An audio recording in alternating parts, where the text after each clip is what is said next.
مال اور اولاد تو دنیا کی زندگی کی رونق ہے، مگر یہی مال اور اولاد فتنہ بھی بن جاتے ہیں۔ انما اموالکم و اولادکم فتنہ، تمہارے مال اور اولاد تمہارے لیے محض فتنہ ہے۔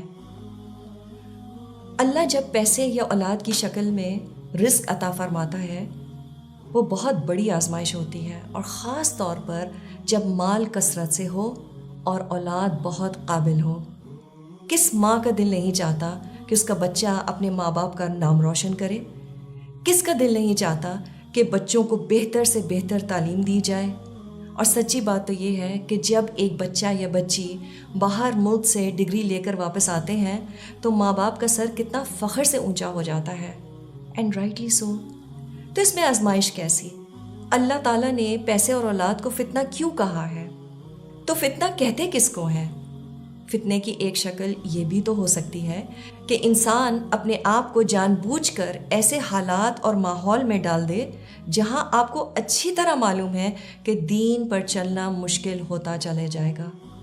تو ہو سکتا ہے کہ جو ماحول ہمارے لیے فتنہ نہ ہو وہ ہمارے بچوں کے کچے ذہنوں کے لیے ہو جائے۔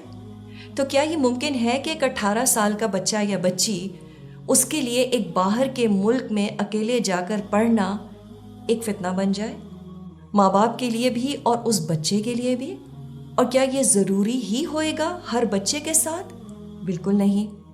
تو اگر ایک بچہ ریلوکیٹ کرتا ہے اپنی سیکولر ہائر ایجوکیشن کے لیے اپنے گھر والوں سے دور کسی ایسے ملک میں جہاں دین کی پریکٹسز کم ہو یا بالکل بھی نہ ہو، تو کیا ہم نے اپنے بچوں کی ایسی تربیت کر دی ہے کہ ان کا ایمان وہاں پر بالکل نہ ڈگمگائے؟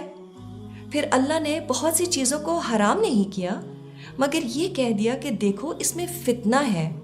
Why? Because it might be different from case to case. لیکن پھر بھی اس میں فتنہ ہے ضرور۔ تو دیکھ لو کہ تمہارے لیے یہ چانس لینا کتنا اہم ہے، اور اس بات کے لیے بھی تیار رہو کہ کیا کچھ ہاتھ سے جا سکتا ہے۔ کچھ لوگوں کا کہنا ہے کہ ہم کب تک بچوں کو اپنے سے باندھ کر رکھیں گے؟ ایک وقت آتا ہے جہاں اللہ